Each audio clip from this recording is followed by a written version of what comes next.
Hi everyone, welcome to my Plus 2 Business Studies Quick Revision class.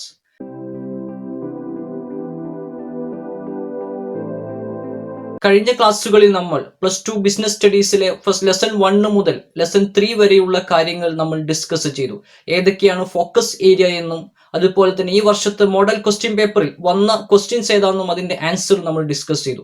ഈ ക്ലാസ്സിൽ നമ്മൾ lesson 4 and 5ലെ focus area ഏതാണെന്നും അതുപോലെ തന്നെ മോഡൽ ക്വസ്റ്റ്യൻ പേപ്പർ ആ ലെസണുകളിൽ നിന്ന് വന്ന മോഡൽ ക്വസ്റ്റ്യൻ പേപ്പറിന്റെ ആൻസറുമാണ് നമ്മൾ ഇന്ന് ഇവിടെ വിശകലനം ചെയ്യുന്നത്.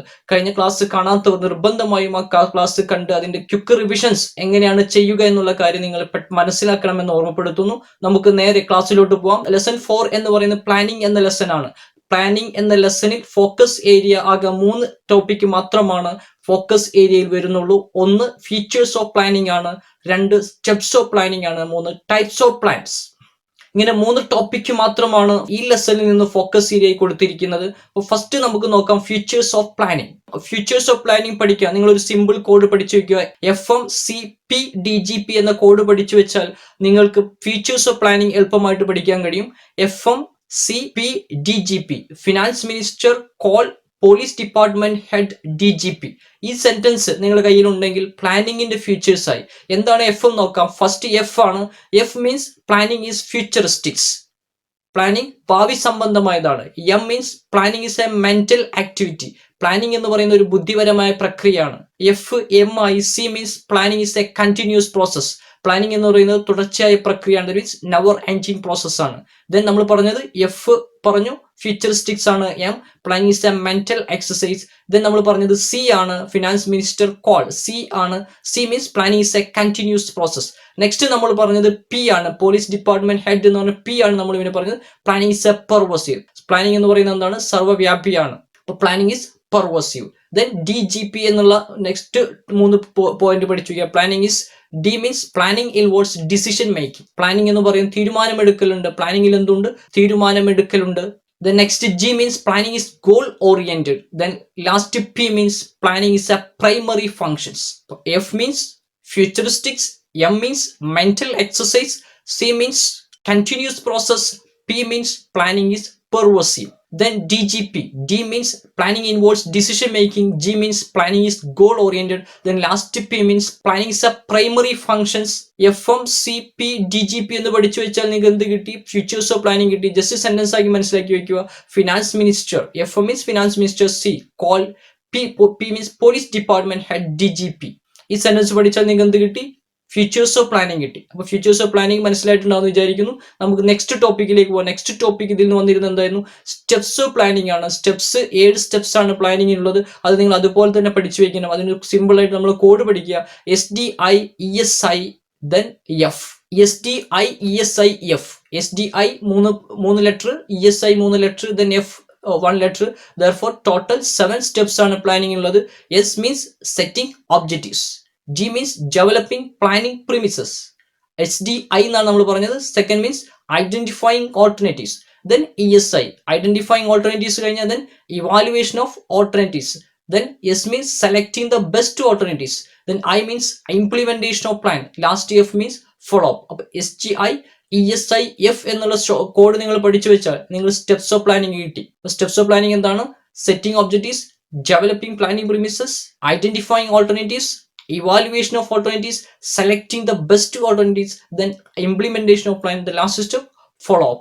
പ്ലാനിങ്ങിന്റെ സ്റ്റെപ്സ് പഠിക്കാൻ നിങ്ങൾ ഈ കോഡ് പഠിച്ചു വെക്കുക. അപ്പൊ പ്ലാനിങ്ങിൽ നിന്ന് 3 ടോപ്പിക്ക് മാത്രമാണ് ഫോക്കസ് ഏരിയ വരുന്നുള്ളൂ. 1 ഫീച്ചേഴ്സ് ഓഫ് പ്ലാനിങ്, അതിന് കോഡ് പറഞ്ഞു. FMCPDGP എന്നുള്ള code. Then steps of planning SDI ESI then F എന്നുള്ള കോഡ് പഠിച്ചു വെക്കുക. Then next types of plan ആയിരുന്നു. ടൈപ്സ് ഓഫ് പ്ലാൻ പഠിക്കാൻ ബോസ് MRP raised to 3 എന്നുള്ള കോഡ് പഠിച്ചു വെക്കുക. Boss MRP raised to 3. B means budget. O means objectives. S means strategies. Then MRP ആണ് നമ്മൾ പറയുന്നത്. M means methods. R means rules. P raised to 3 ഉണ്ട്. P 3 എണ്ണം ഉണ്ട്. 1 policies, procedure, programs. ഈ കോഡ് പഠിച്ചു കഴിഞ്ഞാൽ നിങ്ങൾക്ക് എന്ത് കിട്ടി? ടൈപ്സ് ഓഫ് പ്ലാൻ കിട്ടി. Boss MRP budget, objectives, strategies, methods, rules, policy, procedure and program. അപ്പോൾ ബോസ് MRP എന്നുള്ളത് കയ്യിലുണ്ടാവുക. ടൈപ്സ് ഓഫ് പ്ലാൻ പറയുമ്പോൾ ഇപ്പോൾ 3 ടോപ്പിക്ക് മാത്രമാണ് പ്ലാനിൽ നിന്ന് വരുന്നുള്ളൂ. അപ്പോൾ കറക്റ്റ് ഈ 3 ടോപ്പിക് നിങ്ങൾ വിശദമായിട്ട് തന്നെ പഠിച്ചു വെക്കുക. നമുക്ക് നെക്സ്റ്റ് ലെസൺ, 5th ലെസൺ എന്ന് പറയുന്നത് എന്തായിരുന്നു? ഓർഗനൈസിംഗ് ആയിരുന്നു. ഓർഗനൈസിംഗ് എന്ന ലെസണിൽ ഫോക്കസ് ഏരിയയിൽ വരുന്ന ഏതൊക്കെ നോക്കാം. ഓർഗനൈസിംഗ് മീൻസ് സംഘാടനം. അതിൽ ഫോക്കസ് ഏരിയയിൽ വരുന്നത് ഏതൊക്കെ നമുക്ക് നോക്കാം. ഓർഗനൈസിംഗ് എന്ന ലെസണിൽ നിന്ന് 4 ടോപ്പിക്കാണ് ഫോക്കസ് ഏരിയയിൽ വരുന്നത്. First one, importance of organising. Second one, organisation structure and types. Third one, formal and informal organisation. Fourth one, delegation and decentralisation. ഇങ്ങനെ 4 ടോപ്പിക്കാണ് ഏതിൽ നിന്ന് വരുന്നത്? ഓർഗനൈസിംഗിൽ വരുന്നത്. ഫസ്റ്റ് ഓർഗനൈസിംഗ് എന്ന ലെസണിലെ ഫസ്റ്റ് ടോപ്പിക് ഏതായിരുന്നു? ഇമ്പോർട്ടൻസ് ഓഫ് ഓർഗനൈസിംഗ് ആണ്. ഇമ്പോർട്ടൻസ് ഓഫ് ഓർഗനൈസിംഗ് വളരെ വിശദമായി തന്നെ വിദ്യാർത്ഥികൾ പഠിക്കേണ്ടതുണ്ട്. ഇമ്പോർട്ടൻസ് ഓഫ് ഓർഗനൈസിംഗ് പഠിക്കാൻ നമുക്കൊരു കോഡ് ഉപയോഗിക്കാം. OABCDE എന്നുള്ള കോഡ് പഠിച്ചു കഴിഞ്ഞാൽ നിങ്ങൾക്ക് ഇമ്പോർട്ടൻസ് ഓഫ് ഓർഗനൈസിംഗ് പെട്ടെന്ന് മനസ്സിലാക്കാൻ കഴിയും. ഓർഗനൈസിംഗ് എന്നുള്ള ചിന്ത ആദ്യം കൊണ്ടുവരിക. First O means optimum utilisation of available resources. നമുക്ക് ലഭ്യമായ വിഭവങ്ങൾ പരമാവധി ഉപയോഗിക്കാൻ നമുക്ക് ഓർഗനൈസ് സഹായിക്കുന്നു. A means adaption of change, മാറ്റങ്ങൾ കൊണ്ടുവരാൻ ഏത് സഹായിക്കുന്നു? ഓർഗനൈസിംഗ് സഹായിക്കുന്നു. ദെൻ OABCDE എന്ന് പറഞ്ഞ BCDE എന്നുള്ളതായിരുന്നു നമ്മുടെ കോഡ്. അപ്പോൾ optimum utilisation of available resources. A means adoption of change. Then B ആണ് പിന്നെ. then benefits of specialization. സ്പെഷ്യലൈസേഷന്റെ ബെനിഫിറ്റ്സ് നേടിയെടുക്കാൻ ഏത് സഹായിക്കുന്നു? ഓർഗനൈസിംഗ് സഹായിക്കുന്നു. ഓർഗനൈസിംഗിന്റെ ഇമ്പോർട്ടൻസ് ആണ്. ഇപ്പോൾ O കിട്ടി, A കിട്ടി. B means benefits of specialisation. ഇത് നമ്മൾ പറഞ്ഞത് C ആയിരുന്നു. C means clarity in working relationship. Working റിലേഷൻഷിപ്പിൽ കറക്റ്റ് ക്ലാരിറ്റി കൊണ്ടുവരാൻ ആര് സഹായിക്കുന്നു? ഓർഗനൈസിംഗ് സഹായിക്കുന്നു. വ്യക്തമായ അതോറിറ്റി റെസ്പോൺസിബിലിറ്റി റിലേഷൻഷിപ്പ് ക്രിയേറ്റ് ചെയ്യാൻ ഏത് സഹായിക്കുന്നു? ഓർഗനൈസിംഗ് സഹായിക്കുന്നു. അപ്പോൾ third C means clarity in working relationship. D means development of personal. Then E means effective administration. അപ്പോൾ ഓർഗനൈസിംഗിന്റെ ഇമ്പോർട്ടൻസ് പഠിക്കാൻ ഒരു കോഡ് കയ്യിലുണ്ടായാൽ മതി. OABCDE. O means optimum utilisation of available resources. A means adaption to change. Then B means benefits of specialization. C means clarity in working relationship. D means development of personnel. Then E means effective administration. അപ്പോൾ importance, ഓർഗനൈസിംഗിന്റെ importance പെട്ടെന്ന് നിങ്ങൾക്ക് പഠിക്കാൻ കഴിയും. അതിന്റെ details നിങ്ങൾ വിശദമായി തന്നെ not text നോക്കി പഠിക്കണം. നെക്സ്റ്റ് അതിൽ വന്നിരുന്ന നെക്സ്റ്റ് ടോപ്പിക് ആയിരുന്നു ഇത്, ഓർഗനൈസേഷൻ സ്ട്രക്ചർ ആൻഡ് ടൈപ്സ്.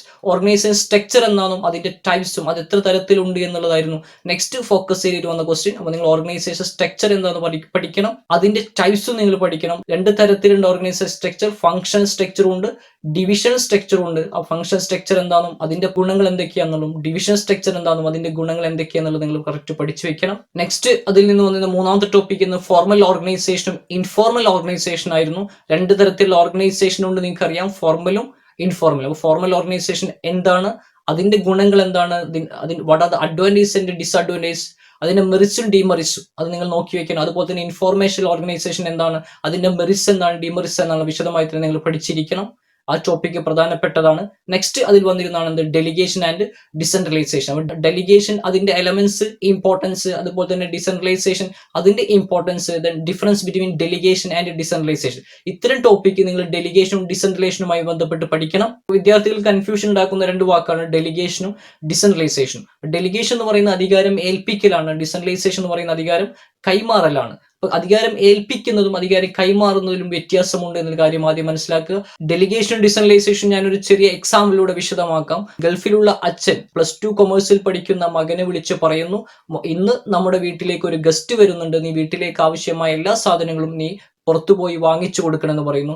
മകൻ അതെന്ത് ചെയ്യുന്നു? തന്റെ തൊട്ട് താഴെയുള്ള സിസ്റ്ററെ അത് ഏൽപ്പിക്കുന്നു. സിസ്റ്ററോട് പറയുന്നു, സിസ്റ്ററോട് ആവശ്യമായ സാധനങ്ങൾ അവൻ പറയുന്നു, ആ സാധനങ്ങൾ വാങ്ങിച്ചു കൊണ്ടുവരാൻ വേണ്ടി പറയുന്നു. സിസ്റ്റർ അത് പോയി വാങ്ങിച്ചു കൊണ്ടുവരുന്നു. ഇങ്ങനെ വരുന്നതാണ് എന്ത് പറയുന്നത്? ഡെലിഗേഷൻ എന്ന് പറയുന്നത്. നേരെ മറിച്ച് സിസ്റ്റർ ഗസ്റ്റ് വരുന്നതിന് മുന്നേ ആവശ്യമായ സാധനങ്ങൾ വാങ്ങിച്ചു വന്നിട്ടില്ലെങ്കിൽ അതിന് ഉത്തരവാദി ആരായിരിക്കും? അതിന് കണക്ക് പറയേണ്ടത് ആരാണ്? മകൻ തന്നെയാണ് അച്ഛനോട് അതിന് കണക്ക് പറയേണ്ടത്. ഇങ്ങനെ നൽകുന്നതിനെ പറയുന്ന പേരാണ് ഡെലിഗേഷൻ എന്ന് പറയുന്നത്. അധികാരം ഏൽപ്പിച്ചു കൊടുക്കലാണ് ഇവിടെ കണക്ക് പറയുന്ന ഒരിക്കലും ഒഴിഞ്ഞു മാറാൻ കഴിയില്ല. ഇവിടെ 3 എലമെന്റ്സ് ആണ് അപ്പോൾ ഡെലിഗേഷൻ ഉള്ളത്. ഏതൊക്കെയാണത്? 1 അതോറിറ്റിയാണ്, 2 റെസ്പോൺസിബിലിറ്റിയാണ്, 3 അക്കൗണ്ടബിലിറ്റിയാണ്. ARA എന്നുള്ള ഷോർട്ട് ഫോമിൽ നമുക്ക് അതിനെ പഠിക്കാം, ഡെലിഗേഷൻ അതോറിറ്റി. നേരെ മറിച്ച് അച്ഛൻ ഇനി ഗസ്റ്റ് വരുമ്പോൾ എല്ലാ കാര്യങ്ങളും നീയാണ് ചെയ്യേണ്ടത് എന്ന് പറഞ്ഞ് മകനെ മൊത്തമായിട്ട് ഏൽപ്പിച്ചു കൊടുത്താൽ ദാറ്റ് ഈസ് കോൾഡ് ഡിസെൻട്രലൈസേഷൻ. അപ്പൊ പിന്നെ അവൻ എന്ത് ചെയ്യേണ്ട ആവശ്യമില്ല, അച്ഛനോട് ഓരോ കാര്യങ്ങളും എന്തൊക്കെയാണ് വാങ്ങിക്കേണ്ടതെന്ന് ചോദിക്കേണ്ട ആവശ്യമില്ല. അവൻ എന്ത് ചെയ്യാം? സ്വയം ഇനീഷ്യേറ്റീവ് എടുത്ത് ചെയ്യാൻ കഴിയും. അങ്ങനെ മൊത്തമായിട്ട് അധികാരം കൈമാറിയാൽ ദാറ്റ് ഈസ് കോൾഡ് ഡിസെൻട്രലൈസേഷൻ എന്ന് പറയാം. അപ്പൊ ഡെലിഗേഷനും ഡിസെൻട്രലൈസേഷനും ചോദിക്കാൻ സാധ്യതയുള്ള ഒരു ക്വസ്റ്റ്യൻ ആണ്. അതുകൊണ്ട് വിദ്യാർത്ഥി നിർബന്ധമായും അത് കറക്റ്റ് പഠിച്ചിരിക്കണം. ഇനി നമുക്ക് പ്ലാനിംഗ് എന്ന ലെസണിൽ നിന്ന് വന്ന ക്വസ്റ്റ്യൻസ്, മോഡൽ എക്സാമിനേഷനിൽ വന്ന ക്വസ്റ്റ്യൻസ് ഏതൊക്കെയെന്ന് നോക്കാം. ഫസ്റ്റ് 3 മാർക്കിന്റെ ക്വസ്റ്റ്യൻ വന്നത് ഇതായിരുന്നു. What are standing plan and give 1 example. Standing plan എന്താണെന്നും അതിന്റെ എക്സാമ്പിളുകളാണ് നമ്മളെടുത്ത് ചോദിച്ച 3 മാർക്കിന് ഒരു ക്വസ്റ്റ്യൻ വന്നിരുന്നത്. പ്ലാനിനെ യൂസിന്റെ അടിസ്ഥാനത്തിൽ 2 തരത്തിൽ തരംതിരിക്കാമെന്ന് വിദ്യാർത്ഥികൾ മനസ്സിലാക്കിയോ. 1 സ്റ്റാൻഡിംഗ് പ്ലാനും 2 സിംഗിൾ യൂസ് പ്ലാനുമാണ്. ഡ്യൂറേഷന്റെ അടിസ്ഥാനത്തിൽ പ്ലാനിനെ 2ആയി തരംതിരിക്കാം, ലോങ് ടേം പ്ലാനും ഷോർട്ട് ടേം പ്ലാനും. അതുപോലെ തന്നെ യൂസിന്റെ അടിസ്ഥാനത്തിൽ പ്ലാനിനെ 2ആയി തരംതിരിക്കാം, standing plan and single use plan. Standing plan എന്താ നമുക്ക് ആദ്യം നോക്കാം. Standing plans means standing plan is a plan that is intended to be used many times. It is used over a long period. They are recurring plans and they are used again and again. Standing plan എന്ന് പറയുന്നത് തുടർച്ചയായി ഉപയോഗിക്കാൻ പറ്റുന്ന പ്ലാനുകളെ പറയുന്ന പേരാണിത് standing plan എന്ന് പറയുന്നത്. യൂസിന്റെ അടിസ്ഥാനത്തിൽ plan 2 തരത്തിലുണ്ട്. 1 സ്റ്റാൻഡിംഗ് പ്ലാനും 2 സിംഗിൾ യൂസ് പ്ലാനുമാണ്. നമ്മൾക്ക് ഇവിടെ ചോദ്യം വന്നിരിക്കുന്നത് 3 മാർക്കിന്റെ ക്വസ്റ്റ്യൻ വന്നിരിക്കുന്നത് എന്താണ് സ്റ്റാൻഡിംഗ് പ്ലാൻ, അതിന്റെ എക്സാമ്പിളുകളാണ് ചോദിച്ചിരിക്കുന്നത്. സിംഗിൾ യൂസ് പ്ലാൻ എന്താന്ന് പറയാം. നമുക്ക് സിംഗിൾ യൂസ് പ്ലാൻ എന്ന് പറയുന്നത് ഒരു പ്രത്യേക പർപ്പസിന് വേണ്ടി മാത്രം ഉണ്ടാക്കുന്ന പ്ലാനുകൾ നമുക്ക് എന്ത് പറയാം, സിംഗിൾ യൂസ് പ്ലാൻ എന്ന് പറയാം. അപ്പൊ single use plan is A plan there are used only once. That means it is designed to meet a specific situation. ഒരു പ്രത്യേക പർപ്പസിന് വേണ്ടി മാത്രം ഉണ്ടാക്കുന്ന പ്ലാനുകളെയാണ് നമ്മൾ എന്ത് പറയുന്നത്, സിംഗിൾ യൂസ് പ്ലാൻ എന്ന് പറയുന്നത്. അതിന്റെ വേറൊരു പേരാണ് അഡ്ഹോക്ക് പ്ലാൻ എന്നും പറയാം. മൾട്ടി യൂസ് പ്ലാനുകളെ, സ്റ്റാൻഡിംഗ് പ്ലാനുകൾ എന്ന് പറയും നമ്മൾ മൾട്ടി യൂസ് പ്ലാൻ എന്ന് പറയും. സ്റ്റാൻഡിംഗ് പ്ലാന്റെ വേറൊരു പേരാണ് മൾട്ടി യൂസ് പ്ലാൻ. സിംഗിൾ പ്ലാന്റെ വേറൊരു പേരാണ് അഡ്ഹോക്ക് പ്ലാൻ എന്നും ഏതിന് പേരുണ്ട്, സിംഗിൾ യൂസ് പ്ലാനിന് പേരുണ്ട്. നമ്മൾ ബോസ് MRP എന്ന ടൈപ്സ് ഓഫ് പ്ലാൻ പഠിച്ചല്ലോ. അതിലെ ഫസ്റ്റത്തെ ബിയും ലാസ്റ്റത്തെ പിയും എന്താണ്, സിംഗിൾ യൂസ് പ്ലാൻ ആണ്. ബാക്കിയെല്ലാം നമുക്ക് എന്തായിട്ട് ഉപയോഗിക്കാൻ പറ്റുന്നതാണ്, സ്റ്റാൻഡിംഗ് പ്ലാൻ ആയിട്ട് ഉപയോഗിക്കാൻ പറ്റുന്നതാണ്. അപ്പൊ എക്സാമ്പിൾ ചോദിച്ചാൽ നിങ്ങൾ സിംഗിൾ യൂസ് പ്ലാനിന്റെ എക്സാമ്പിൾ ചോദിച്ചാൽ നിങ്ങൾക്ക് ബഡ്ജറ്റും പ്രോഗ്രാമും എഴുതാം. സ്റ്റാൻഡിംഗ് പ്ലാനിന്റെ എക്സാമ്പിൾ ചോദിച്ചാൽ ബോസ് MRPയിലെ ബിയും ലാസ്റ്റത്തെ പിയും കട്ട് ചെയ്ത ബാക്കിയെല്ലാം ഏതിന് എക്സാമ്പിളുകളാണ്, സ്റ്റാൻഡിംഗ് പ്ലാനിന് എക്സാമ്പിളുകളായിട്ട് എഴുതാവുന്നതാണ്. റൂൾസ്, മെത്തേഡ്സ്, ഒബ്ജക്റ്റീവ്സ്, സ്ട്രാറ്റജീസ്, ഈ കാര്യങ്ങളൊക്കെ റൂൾസ്, മെത്തേഡ്സ്, ഒബ്ജക്റ്റീവ്സ്, സ്ട്രാറ്റജി, ഈ കാര്യങ്ങളൊക്കെ നമുക്ക് എന്ത് ചെയ്യാം, സ്റ്റാൻഡിംഗ് പ്ലാനിന് എക്സാമ്പിൾ ആയിട്ട് എഴുതാൻ കഴിയുന്നതാണ്. മറ്റൊരു ക്വസ്റ്റ്യൻ ഈ ലെസൺ ചോദിച്ചിരുന്നത് briefly describe the futures of planning. 4 മാർക്കിന്റെ ക്വസ്റ്റ്യൻ ആയിരുന്നു briefly describe the futures of planning. നിങ്ങൾക്ക് കോഡ് ഓർമ്മ വരണം. എന്തായിരുന്നു കോഡ്, FMCP-DGP എന്നുള്ള കോഡ് ഓർമ്മ വരണം. Planning is futuristics, planning is mental exercise, then planning is a continuous process. P means planning is primary, then D means planning involves decision making, G means planning is goal oriented, then last P means planning is pervasive. ഏതെങ്കിലും 2 മാത്രമാണ് ഇവിടെ explain ചെയ്യാൻ പറഞ്ഞിരുന്നത്. അതുകൊണ്ട് explanation കൂടി പഠിക്കൽ നിർബന്ധമാണ്. Next ഈ ലെസണിൽ നിന്ന് വന്നിരുന്നത് മാച്ച് ദ ഫോളോയിങ് എന്ന് പറഞ്ഞ 5 മാർക്കിന്റെ ഒരു ക്വസ്റ്റ്യൻ ആയിരുന്നു. A കോളം B കോളം തന്നിട്ടുള്ള ഒരു ക്വസ്റ്റ്യൻ. A കോളത്തിൽ ഇതായിരുന്നു വന്നിരുന്നത് selection process of employee, promotion based on seniority only, casual leave 2 per month for employees, conference for managers, time wage system. ഇങ്ങനെ 5 പോയിന്റ് ആണ് A കോളത്തിൽ ഉണ്ടായിരുന്നത്. B കോളത്തിൽ ഉണ്ടായിരുന്നത് policy, programme, method, rule, then procedure. ഇങ്ങനെയായിരുന്നു B കോളത്തിൽ ഉണ്ടായിരുന്നത്. A കോളത്തിലെ ഫസ്റ്റ് പോയിന്റ് എന്തായിരുന്നു, സെലക്ഷൻ പ്രോസസ് ഓഫ് എംപ്ലോയി. ഒരു എംപ്ലോയിയുടെ സെലക്ഷൻ പ്രോസസ് എന്ന് പറയുന്നത് ഏതുമായി ബന്ധപ്പെട്ടതാണെന്നുള്ളതാണ്. ഏത് ടൈപ്സ് ഓഫ് പ്ലാനിൽ വരുന്നതാണ് ചോദ്യം. അത് എംപ്ലോയിയുടെ സെലക്ഷൻ പ്രോസസ് എന്ന് പറയുന്നത് സെലക്ഷന്റെ ഒരു സ്റ്റെപ്പായിട്ടാണ് എംപ്ലോയിയുടെ എന്തുള്ളത്, സെലക്ഷൻ പ്രോസസ് ഉള്ളത്, സെലക്ഷൻ പ്രോസസ് വരുന്നത്. അപ്പൊ സെലക്ഷൻ പ്രോസസ് ഏതുമായി ബന്ധപ്പെട്ടതാണ്, അതൊരു പ്രൊസീജിയറുമായി ബന്ധപ്പെട്ടതാണ്. അത് സ്റ്റെപ്പായിട്ട് വരുന്നതാണ്. നമുക്ക് എന്തെഴുതാം, ഏതിലേക്കാണ് അത് സ്യൂട്ട് ആവുന്നത്, പ്രൊസീജിയർ ആണത്. നെക്സ്റ്റ് എന്തായിരുന്നു second point, promotion based on seniority only. സീനിയോറിറ്റിയുടെ അടിസ്ഥാനത്തിലാണ് എന്ത് കൊടുക്കുന്നത്, പ്രൊമോഷൻ കൊടുക്കുന്നത്. അത് ഏതുമായി ബന്ധപ്പെട്ടതായിരിക്കും, അത് ആ സ്ഥാപനത്തിന്റെ നയവുമായി ബന്ധപ്പെട്ടതായിരിക്കും. That means policy. Casual leave 2 per month for employees. എംപ്ലോയീസിന് കാഷ്വൽ ലീവ് ഉള്ളത് മാസത്തിൽ 2 ദിവസം മാത്രമാണ്. ഇത് ഏതുമായി ബന്ധപ്പെട്ടതായിരിക്കും, ആ സ്ഥാപനത്തിന്റെ നിയമവുമായി ബന്ധപ്പെട്ടതായിരിക്കും. That means rules. Next conference for managers. മാനേജേഴ്സിന്റെ കോൺഫറൻസ് ഏതുമായി ബന്ധപ്പെട്ടതാ, യെസ്, പ്രോഗ്രാമുമായി ബന്ധപ്പെട്ടതായിരിക്കും. Then time wage system. ആ സ്ഥാപനത്തിൽ ഫോളോ ചെയ്യുന്ന വേജ് സിസ്റ്റം എന്ന് പറയുന്ന ഏത് സിസ്റ്റമാണ്, ടൈം വേജ് സിസ്റ്റമാണ്. അപ്പൊ ഏതുമായി ബന്ധപ്പെട്ടതായിരിക്കും, അത് ആ സ്ഥാപനത്തിന്റെ മെത്തേഡുമായി ആ വേജ് മെത്തേഡുമായി ബന്ധപ്പെട്ടതാണ്. അതുകൊണ്ട് ഏതാണ് അതിന് സ്യൂട്ട് ആവുന്നത്, മെത്തേഡാണ് അതിന് സ്യൂട്ടബിൾ ആയിട്ടുള്ളത്. ടൈം വേജ് സിസ്റ്റം എന്ന് പറയുന്നത് മെത്തേഡാണ്, സ്ഥാപനത്തിന്റെ രീതിയാണ്. ഈ 5 പോയിന്റ് എഴുതി കഴിഞ്ഞാൽ ക്വസ്റ്റ്യൻ വന്നിരിക്കുന്നത് 5 മാർക്കാണ്. Next describe the various steps in the planning process. 8 മാർക്കിന്റെ ക്വസ്റ്റൻ ആയിരുന്നു പ്ലാനിങ്ങിന്റെ സ്റ്റെപ്പ് എഴുതാൻ വേണ്ടിയിട്ടുള്ള ക്വസ്റ്റൻ. പ്ലാനിങ്ങിന്റെ സ്റ്റെപ്സ് നിർബന്ധമായിട്ട് നിങ്ങൾ പഠിച്ചിരിക്കണം. അതിന്റെ എക്സ്പ്ലനേഷൻ അടക്കം വിശദമായി തന്നെ പഠിക്കണം. അതിന്റെ കോഡ് നിങ്ങൾക്ക് ഓർമ്മയിൽ ഉണ്ടാവുക. SDI ESI AF എന്നുള്ള കോഡ് നിങ്ങളെ ഓർമ്മയിൽ ഉണ്ടാവുക. Setting objectives, developing planning premises, identifying alternatives, evaluation of alternatives, selecting the best alternatives, implementation of plan, then last step follow up. Okay, ഈ 7 സ്റ്റെപ്പുകൾ നിങ്ങൾ വിശദമായി തന്നെ പഠിച്ചു വെക്കണം. ഇത്രയും ക്വസ്റ്റ്യൻസ് ആണ് പ്ലാനിംഗ് എന്ന ലെസണിൽ വന്നിരുന്നത്. നമുക്കിനി ഓർഗനൈസിംഗ് എന്ന ലെസണിൽ നിന്ന് ഏതൊക്കെ ക്വസ്റ്റ്യൻസ് ആണ് വന്നിരിക്കുന്നത് നോക്കാം. അതിൽ ഫസ്റ്റ് ക്വസ്റ്റ്യൻ ഇതായിരുന്നു, granting of authority to subordinate to operate within the prescribed limit is called dash. Choice ഉണ്ടായിരുന്നു ഡെലിഗേഷൻ, കോർഡിനേഷൻ, കൺട്രോളിംഗ്, പ്ലാനിങ്. ഈ 4 ചോയ്സ് ആണ് അതിൽ തന്നിരുന്നത്. തന്റെ അധികാര പരിധിയിൽ നിന്നുകൊണ്ട് ജോലി ചെയ്യാൻ എംപ്ലോയീസിന് അധികാരം കൊടുക്കുമ്പോൾ അതിനെ പറയുന്ന പേരെന്തായിരുന്നു? ഡെലിഗേഷൻ എന്നാണ് പറയുക. അപ്പൊ ഇവിടെ ആൻസർ വരുന്നത് എന്തായിരിക്കും? ഡെലിഗേഷൻ ആണ് ആൻസർ വരിക. അപ്പൊ ഡെലിഗേഷൻ, ഡിസെൻട്രലൈസേഷൻ നിർബന്ധമായിട്ടും പഠിക്കേണ്ടതാണ്. ഞാൻ മുന്നേ പറഞ്ഞ എക്സാമ്പിളിൽ ഫാദറിനോട് ചോദിച്ചിട്ടാണ് മകൻ എന്ത് ചെയ്യേണ്ടത്, കാര്യങ്ങൾ ചെയ്യേണ്ടത്. That is called delegation. നേരെ മറിച്ച് നീ ഗസ്റ്റ് വരുമ്പോഴുള്ള കാര്യങ്ങളെല്ലാം ചെയ്യേണ്ടത് നീയാണ് എന്ന് പറഞ്ഞ് അവനെ അധികാരം മൊത്തമായിട്ട് ഏൽപ്പിച്ചു, അധികാരം മൊത്തമായിട്ട് കൈമാറി കൊടുത്താൽ ദറ്റ് ഈസ് കോൾഡ് ഡിസെൻട്രലൈസേഷൻ എന്ന് പറയുന്നത്. ഇവിടെ അച്ഛനോട് ചോദിച്ചിട്ടാണ് മകൻ എന്ത് ചെയ്യുന്നത്, ഗസ്റ്റുമായി ബന്ധപ്പെട്ട കാര്യങ്ങൾ ചെയ്യേണ്ടത്. അപ്പൊ അങ്ങനെ അധികാരത്തിൽ തന്റെ നിശ്ചിത പരിധിയിൽ നിന്നുകൊണ്ട് അധികാരം കൈമാറുമ്പോൾ that is called delegation. Next ക്വസ്റ്റിനിലോട്ട് പോവാം. നേരത്തെ പറഞ്ഞത് 1 മാർക്കിന്റെ ക്വസ്റ്റൻ ആയിരുന്നു. നെക്സ്റ്റ് ക്വസ്റ്റിനിലോട്ട് പോവാം. Name any 2 elements of delegation. ഡെലിഗേഷനുമായി ബന്ധപ്പെട്ട മറ്റൊരു ക്വസ്റ്റൻ ആണ് വീണ്ടും സെക്കൻഡ് ക്വസ്റ്റൻ ഈ ലെസണിൽ ചോദിച്ചിരിക്കുന്നത്. 2 മാർക്കിന്റെ ക്വസ്റ്റൻ ആയിരുന്നു. ഡെലിഗേഷന്റെ എലമെന്റ്സ് എഴുതാനുള്ള ക്വസ്റ്റ്യൻ ആയിരുന്നു. ARA എന്നുള്ളത് ഡെലിഗേഷന്റെ എലമെന്റ്സ് ആണ് ഓർത്തിരിക്കുക. ഒരു code ARA. A means authority, R means responsibility, A means again A means accountability. ഈ 3 എലമെന്റ്സ് നിങ്ങൾ നിർബന്ധമായും പഠിച്ചിരിക്കണം. നെക്സ്റ്റ് ഈ ലെസണിൽ ചോദിക്കുന്നത് list and 4 difference between functional organisation structure and divisional organisation structure. 4 മാർക്കിന്റെ ക്വസ്റ്റ്യൻ ആയിരുന്നു. ഫങ്ഷണൽ ഓർഗനൈസേഷൻ സ്ട്രക്ചറും ഡിവിഷണൽ ഓർഗനൈസേഷൻ സ്ട്രക്ചറും തമ്മിലുള്ള വ്യത്യാസം 4 പോയിന്റ് എഴുതേണ്ടതായിരുന്നു. ഓർഗനൈസേഷൻ സ്ട്രക്ചർ എന്താണെന്നും അതിന്റെ ടൈപ്സ് എന്താണെന്നുള്ളതും ഫോക്കസ് ഏരിയയിൽ വരുന്ന 2 തരത്തിലാണ് പ്രധാനമായും തരത്തിരിക്കുന്നത്, ഫങ്ഷണലും ഡിവിഷണലും. ഇപ്പൊ എന്താണ് അതിന്റെ ഡിഫറൻസ് എന്ന് നമുക്ക് നോക്കാം. ഫങ്ഷൻ സ്ട്രക്ചർ പ്രധാനമായിട്ടും ഫങ്ഷന്റെ അടിസ്ഥാനത്തിലാണ് എന്ത് ചെയ്തിട്ടുണ്ടാവുക, സ്ട്രക്ചർ ചെയ്തിട്ടുണ്ടാവുക. ഡിവിഷൻ സ്ട്രക്ചർ എന്ന് പറയുമ്പോൾ ഒന്നിൽ കൂടുതൽ പ്രൊഡക്റ്റ് മാനുഫാക്ചർ ചെയ്യുന്ന കമ്പനികളാണ് ഏത് സ്ട്രക്ചർ ഉപയോഗിക്കുന്നത്, ഡിവിഷൻ സ്ട്രക്ചർ ഉപയോഗിക്കുന്നത്. മറ്റ് ഒരു പ്രൊഡക്റ്റ് മാത്രമാണുള്ളെങ്കിൽ അത്തരം കമ്പനികൾ ഉപയോഗിക്കുന്നത് ഫങ്ഷൻ സ്ട്രക്ചർ ആയിരിക്കും. അപ്പോൾ ഒന്നാമത്തെ ഡിഫറൻസ് എന്ന് പറയുന്നത് function structure it is formed on the base of function. Division structure ആകുമ്പോൾ it is formed on the base of product. ഉൽപ്പന്നത്തിന്റെ അടിസ്ഥാനത്തിലായിരിക്കും ഡിവിഷൻ സ്ട്രക്ചർ ക്രിയേറ്റ് ചെയ്യപ്പെടുന്നത്. സെക്കൻഡ് പോയിന്റ്, ഫങ്ഷൻ സ്ട്രക്ചർ എന്ന് പറയുമ്പോൾ ഒരു ഫങ്ഷണൽ സ്പെഷ്യലൈസേഷൻ ആണ് ഉണ്ടാവുക.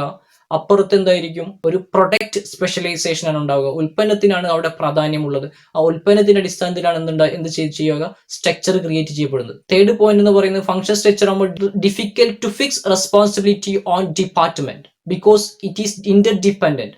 ഒരു ഡിപ്പാർട്ട്മെന്റ് സ്പെഷ്യലായിട്ട് റെസ്പോൺസിബിലിറ്റി ചുമത്തുക എന്നുള്ളത് ഫങ്ഷൻ സ്ട്രക്ചറിനെ സംബന്ധിച്ച് ബുദ്ധിമുട്ടാണ്.